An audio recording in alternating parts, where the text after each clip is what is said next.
If you've followed our past travels to the UK, you might know that we've flown Virgin Atlantic multiple times because it's one of the most affordable options for us coming to the UK, and it's a really fun experience. But here's the thing, we booked this hotel for over $200 a night during the week in an off-strip hotel, which seems a bit steep. Today we're gonna check into our room, check out the hotel and its offerings, and find out if it's all worth the price.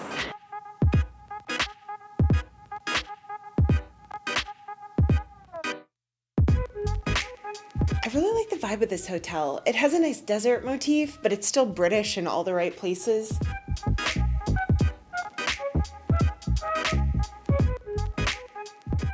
I like that our room has, I guess, what it is, a doorbell?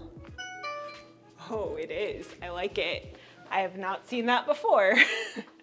Maybe it's a common Vegas thing now, I'm not sure. Welcome to our room. This is a standard king room, and for a standard room, it is really spacious. I love that it even has a big L-shaped couch down there because we're here with our friends, so we can have hangout sessions in our room if that's a thing we want to do. It might not be. I did pay extra, about $15 or $20 a night extra, to get a strip view room, but we were a little disappointed when we got to our room and saw that our view is of the pool, which they told us is a strip view. And I don't know, basically they didn't have another room they could put us in, so they gave us a $100 hotel credit, which very much made us happy. We're fine with our view of palm trees. So if you're online and you see the strip view, maybe don't pay for that, or when you do get here, make sure your room's high enough to actually see it. Here's what I love about this room so far. It is nice and big and bright. There are so many different lights in any possible combination that you'd like them. There's neat art. There are 2 closet spaces, so we have enough room for both of our luggage to be laid out fully, and also the option to hide them away in case we have guests. The bathroom is nice and big. I love that it has both an overhead rain shower and the wand, very UK, at least the wand part. And there's a vanity, so you can sit here and do your makeup and be completely separate from the bathroom, which also has a separate door for the toilet and the shower. Always a good thing. I think the biggest weird thing in here is this very large door where you can shut off, I guess, the bathroom area from the rest of the room. But what's extra weird about it is that it has a peephole. Another, I don't know if you call it a con, but sort of interesting is this weighted electronic sensor mini bar. So don't touch it if you're not going to take it.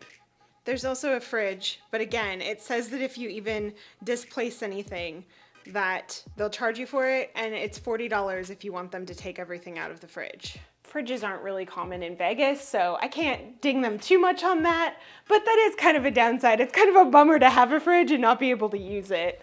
But one more thing in the pro column, this little sheep that says Virgin Hotels, and I think it's supposed to be like a, I don't know what it's for. A stress ball? Or it's just my new decor that I'm going to love, because I'm definitely taking this home with me. All of the stools and seating in here make it just seem like it's great to hang out in your room. I would agree with that. I think it seems like a comfy place to hang out. I guess what else is left but check in the bed? Oh, that's quite soft. And how's the bed? It's pretty comfortable. I think it'll be nice. It'll be a nice sleep, hopefully. Since they didn't have rooms available when we checked in, by the time we actually got to our room, we were pretty starving. So we went and had happy hour at the restaurant here, Casa Calavera, I think it's called, Mexican food. Great happy hour. We had a bunch of drinks and a bunch of excellent food. I highly can recommend the vegan taquitos. They were my favorite thing on the menu.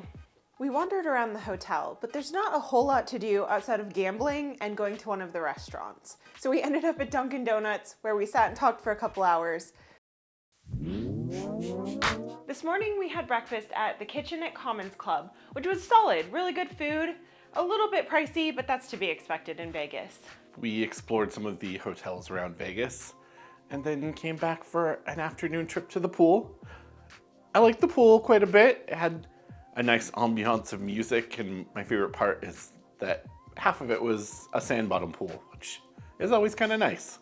We are not big gamblers, but there is one last thing that I want to do, and that is play the Whitney Houston machine I saw down there because it looks like a fun time.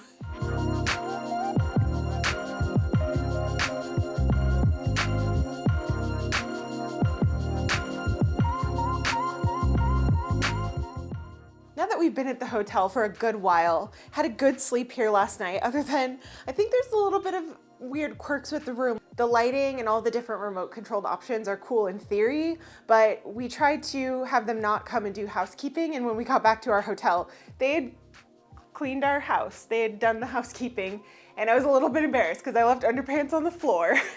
The thermostat settings seem pretty straightforward themselves, but there is also a fan part of it that kind of just seems to keep resetting no matter what we set it on. This Virgin Hotel is part of the Hilton Curio collection, and so as Hilton Diamond members booking through them, we did get $15 per day per person extra in food and beverage credits.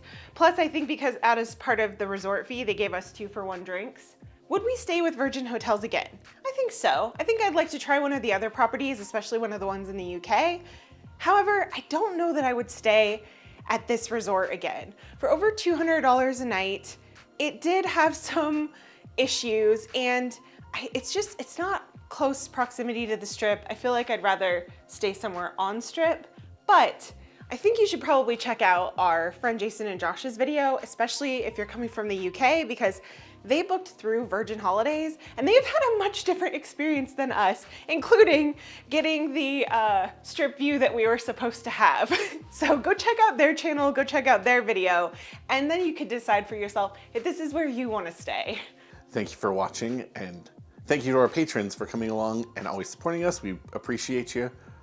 You should go watch the last time we were in Vegas when we tried an $11 buffet versus the Bacchanal, which is one of the most expensive buffets in Las Vegas. Spoiler alert, they're both actually pretty good.